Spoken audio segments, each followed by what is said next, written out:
you guys for your attention. I know, I hear it's a scarce commodity. The one thing marketers and journalists I've realized have in common is we're willing to walk into a bar at 9 a.m. So, cheers. Bubbler Media, new company I'm starting. Oz runs a podcast and content company called Kaleidoscope. They do a lot of amazing shows. We'll get into that. The Marketer in a Blank Walk into a Bar is a new podcast we're doing from Bubbler Media. You all are guinea pigs because this is episode 1. This is our pilot. So we'll see how it goes. But the whole idea is, I think we spend a lot of time as marketers talking to ourselves and repeating the same things back to each other and validating ourselves in this echo chamber, in this ball, so to speak. And we really believe that there's people from other areas, other businesses, other perspectives that can make us a whole lot smarter. So that's on you today, Oz. Try to educate marketers, which I've been trying to do for years and is more powerful. So we're hoping with Oz's incredible Peabody Award-winning, Emmy Award-winning journalism background, we're going to learn to think like a journalist and see how that can help us maybe be better marketers. So that's the goal with a Marketer in a Blank Walk into a Bar. Episode 1. Here we go. How about the origin story? How did Oz get here to tourists? Well, to marketers? First of all, no pressure. But secondly, I mean, Scott, you made a very astute observation that all the Brits were lining up the bar last night with the closing time anxiety for going to the pub in our nervous system. But I have to say, as a Brit, I rarely start the day with a drink at 9 a.m. So thank you, Gail, and thank you for this. So I spent my early career working in television, working for an interview show called Charlie Rose, which was a kind of iconic interview show in the US with all kinds of the most interesting people in the world. It was an amazing way to spend my 20s. Going to go to the White House and to all kinds of crazy places. But the show was cancelled in 2017, and I got into podcasting. Actually, like most of my colleagues, I think Charlie Rose had a reputation of kind of being the OG podcast, even though it's a TV show. And so I had an amazing experience. I went from the most prestigious talk show on US television to doing my own podcast as a host, and the response was just like remarkable. The first podcast I did was called Sleepwalkers, and the tagline was, "You may not care about AI, but AI cares about you." And that was how many years? That was in 2019. Yeah, so a little bit ahead of us. That's. But I had the head of AI at the US Navy tweeting at me on episode 4 saying, "Can I come on your show?" And I was like, whoa, this is crazy. And I did another podcast which also kind of had this kind of call and response quality. I just thought, this is such an extraordinary form of media, because you get to talk to people in such a way that they feel you're talking to them. They want to respond. They want to be part of the world that you're building. And so decided to start a business with Mangesh, who my co-founder, called Kaleidoscope, in the podcasting space, and we evolved into being a science and tech media company. Amazing. We'll get into science and tech in a little bit too, hot topics right now. Thinking like a journalist, right? I think what I perceive, you can tell me I'm wrong, is a lot about separating the signals from the noise. And right now, I feel like in this industry, in marketing, that the noise is so loud and we have so much data and so many signals coming at us that I feel like we're getting lost. How, as a journalist, do you separate signals from noise? Yeah, and 100%. Most journalists have beats, right? So, and I think, we were talking before this about the filter bubble, right? So the two people at a party might have a completely different. We were talking about LinkedIn, actually, embarrassingly. I love LinkedIn too, but we see it. Even though we work, we know each other, we work together, we work in very adjacent businesses.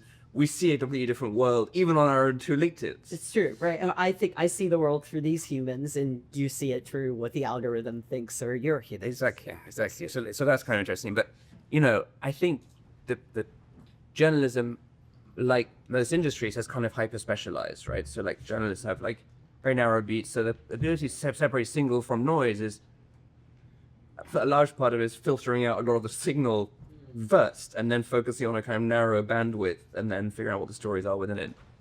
What we do at Kaleidoscope is we essentially, and the reason we went from a kind of generalist podcast company to focusing on, bringing audiences to the frontiers of discovery, is we felt there are too many good stories, there are too many great talents. We're not we're never going to be a huge, scale iHeart, but if we set a clear editorial mandate, the stories and the talents and the people we want will start to come to us, and that's happening now. So I think the focus is the kind of the key first step to separating signal from noise. That's interesting. Focus is not always the thing marketers are strongest at, I say with full complicitness. And I think, there's such an interesting idea in there that, I think one of the things we've lost a little bit of the art of is consistency in marketing, right? It used to be like a brand had one big campaign a year, you had an enduring tagline and core idea, and you just delivered against that over and over again. And now I feel like in the social world, right? Like we need to be social, we need to be about music, we need to be about sports, we need to be about gaming now, we need to be about women's sports. Now we're right, and we're going to all these places, and I think we're losing the thread and getting caught in creating more noise. I don't know if that's working. Yeah, I mean, I think you have to aim for something reasonably narrow, but then be very creative and flexible within it, which is a conundrum both of journalism and marketing, right? It's true. That is the hard part. Yeah. But I think consistency does pay off. Like you said, I think you build brands that build strong relationships, right? With a sports team, a league, a set of influencers. I think you do reap benefits through commitment, potentially.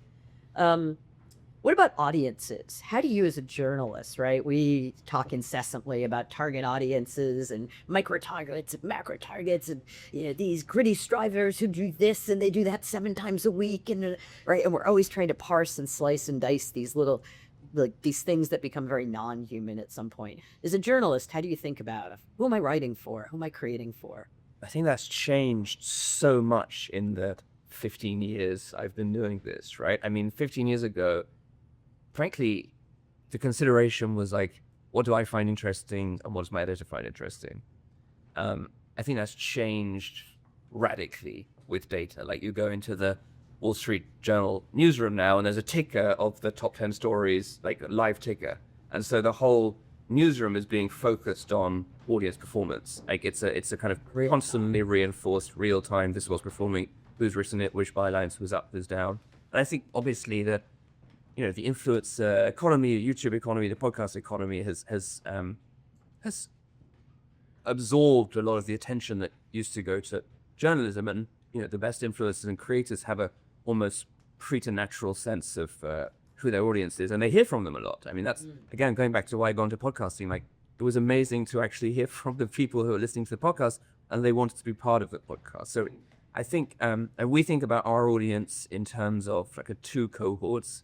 Business decision makers and next gen aspiring leaders of tomorrow, and our job as a Kaleidoscope, which is a podcast network and media company, is to have that focus on the audience, pick the right talents and hosts who connect with that audience, but then also let the talents and hosts create the stuff which they think is most interesting. There's a sort of, again, like with marketing, right? There's an alchemy between, you can't tell the person if here's what the data says, this is the audience now, this is the message, just say it. That doesn't work, right? You have to allow some flourishing of talent and creativity. But again, it's all about knowing what the data is, knowing who the audience is, knowing what they've responded to, and then allowing a sense of play and creativity to meet it. Yeah, I think that's one of the things in the digital era, we got sort of so trapped in that bottom of the funnel. Yeah. It's like you're showing up for the first time and it's in someone's feed, which is a super personal place very often. And you're like, buy this now. We have a new flavor, right? And, then all of a sudden you're like, whoa, back off. And like, I think, from a journalist perspective, like you really do think about bringing fascinating humans to the mic and then letting them tell fascinating stories. Tell us a little bit about the show you just launched with Walter Isaacson. Oh yeah, well, we got a show coming out. So we did a podcast with Walter Isaacson, who wrote the Jobs biography and Musk biography called On Musk, where he basically told the behind the scenes of his Elon book. And we launched the podcast at the same time as he was doing his press tour. We were like, oh gosh, is it going to be just lost in the noise because he's doing Kara Swisher and everyone talking.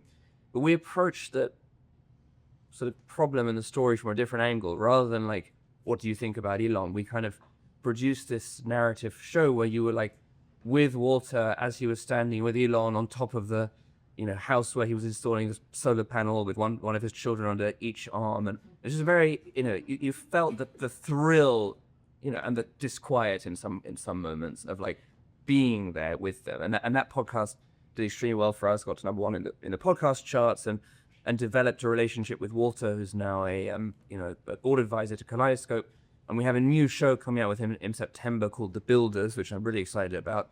Basically, the premise being after you've written the Jobs of the Musk biography and the Einstein biography and the Leonardo biography, most of the big tech titans want to sit down with you.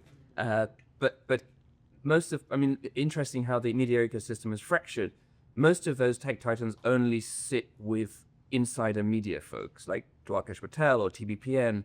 And so it's not, the ideas they have are communicated within quite a narrow ecosystem, right? The TBPN guys talk about how their maximum addressable audience is 200,000 people. And ours is larger than that. It's not every single person in the world, but basically the premise is we live on these people's products, their names, but you probably don't watch TBPN.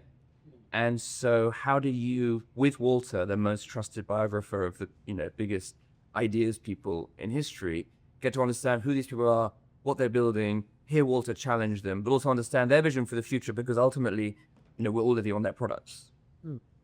Yeah, it's so interesting.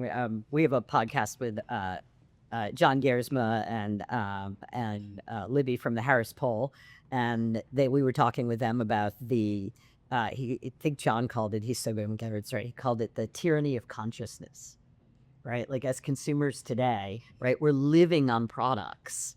And we think we have these, I think it's so interesting, the language stuff, and we'd love to hear what you think as a journalist, right? We're asking consumers to have brand relationships and brand loyalty and come on consumer journeys with us, right? We think they think and care about our brands in this very deep, committed way. And yet when you step back, even as a consumer, like how hard did you think about which browser you're using to take you across everything you do in your personal and your professional life right now? Or, right? So we were talking about this whole idea of there's sort of a tyranny of consciousness that I think is coming to the forefront of like consumer choice and consumer decisions and responsibility around that. And I think as marketers, we talk about trust and brand safe and things, but I don't know that we're really engaging and educating and helping the consumers. And I think for a B2B crowd that we've got in the room today, like, how do you think about really building brand trust? Yeah, I mean, our sort of, so I was at the Royal Institution the other day, which is the Victoria's, the great scientists of the Victorian era made this sort of club with a kind of rotunda theatre, and they would give Christmas lectures every year. It's basically, the idea was in the beginning of the industrial, or the middle point of the first industrial revolution, like, how do we propagate the most inspiring ideas about science to the British public and the wider empire, frankly. And It sounds like you need a waist shake. Or pipe. And I was there a couple of weeks ago interviewing a guy from DeepMind who actually built the Google search prototype. So he went to Sundar and was like, by the way, like, we have this AI thing. How about we, put it on the front page of the internet? And so it must be very something. And so, like, really influential guy. But I was saying to him, if the scientists who founded this club could know where science is today and where technology is, I mean, they would be like jumping for joy. You think they'd be happy? I think this, yes. I mean, I think the fundamental breakthroughs in science and technology are stunning and astounding, and yet most people have never been more despondent about the future, right? So it's just a strange conundrum, and I think part of it has to do with what you're talking about, and I think it has to do with media diet as well, because there's two basically media environments. One is like for tech industry insiders like TBPN, which OpenAI bought to basically preach to the choir, and there's that whole ecosystem, which is great, but it doesn't, by definition, doesn't speak to the wider culture. And then you have legacy media, which in many cases is a little bit burdened by cynicism and oppositional thought for the sake of it.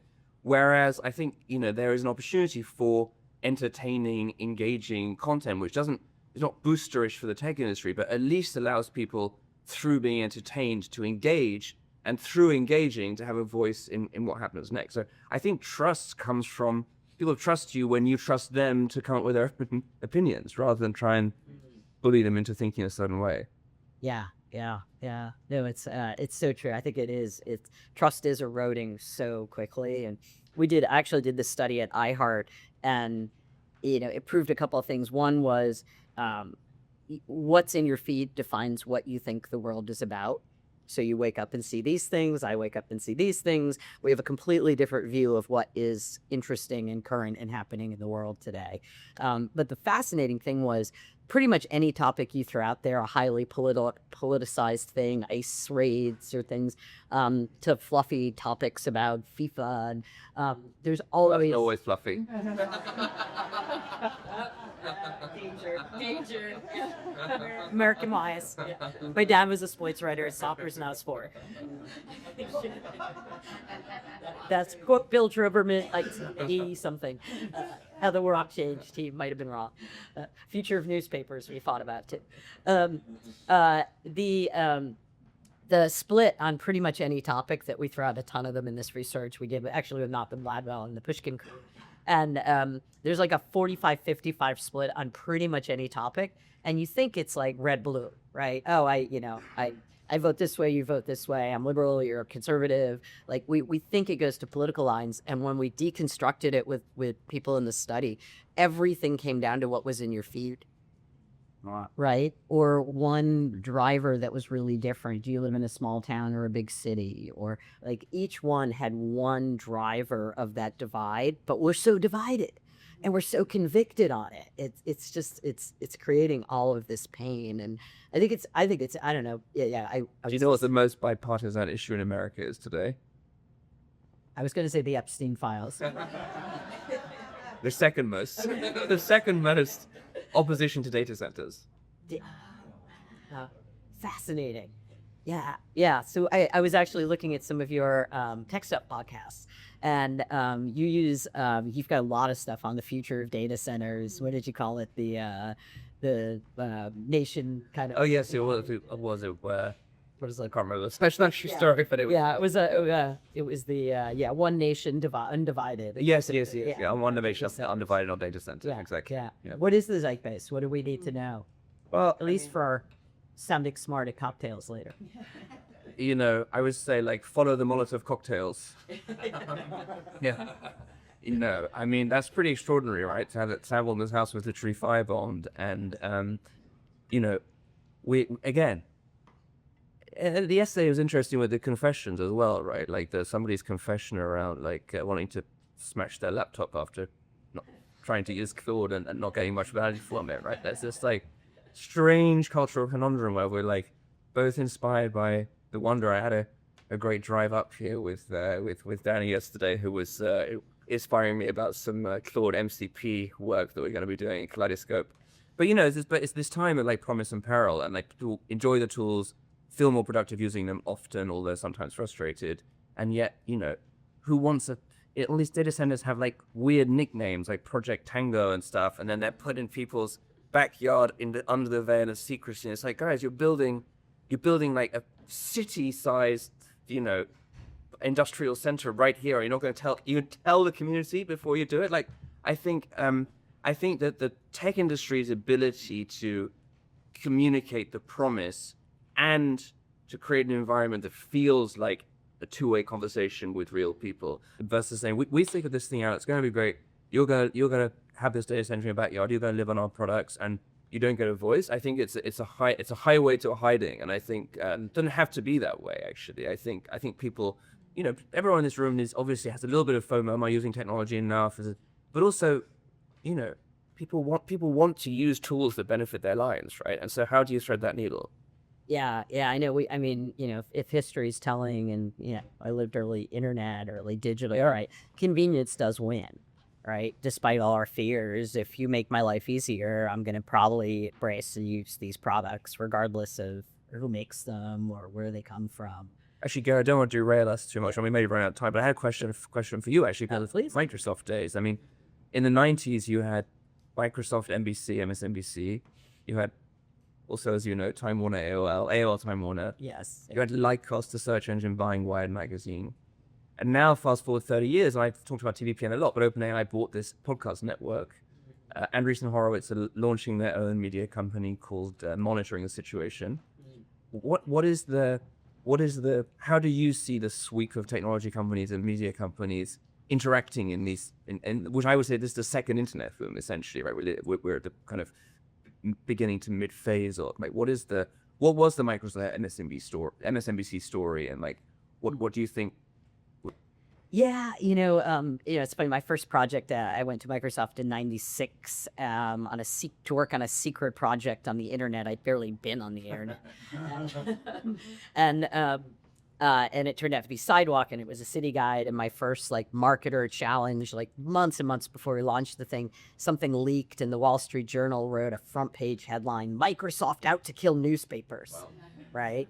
And that was maybe, newspapers were going to get crushed. However, it wasn't Microsoft, and it certainly wasn't Sidewalk, the city guide with movie and restaurant reviews that did.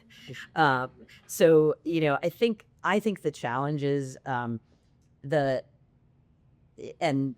know enough to be probably dangerously wrong on the hell of things and how they work. However, the tech companies want content because they basically just need use cases to prove technology works and engage consumers. And consumers could care less. They don't give a shit about tech, right? They need, why would I use it? What's in it? What do I do with it, right? So whenever you're launching new technologies, that's where you always see, whether it's Microsoft or Meta or Google, like you see everyone needs movies and content and authors and, and so the content and tech collide all these different ways when things are new.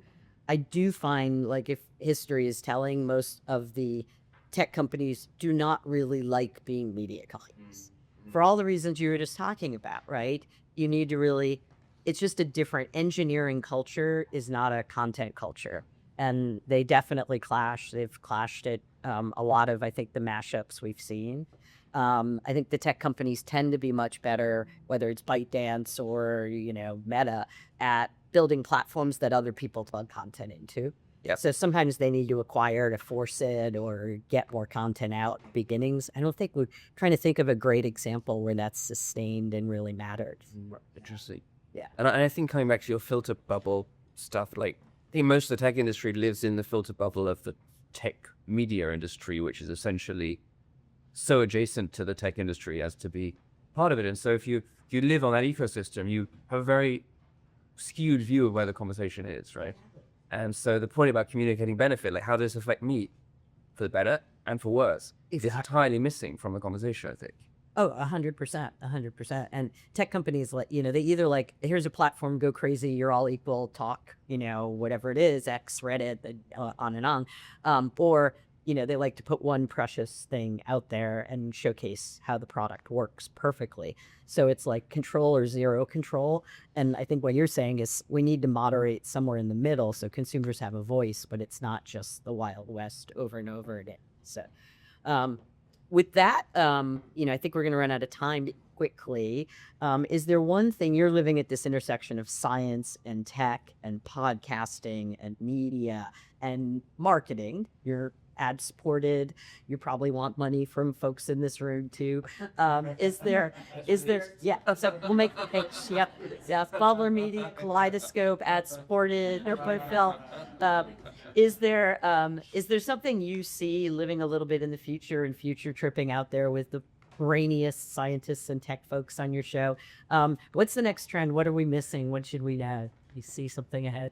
I thought that the last person in the I think Truth or Consequences, not that exactly. It's Faith and Remembrance. It's much darker.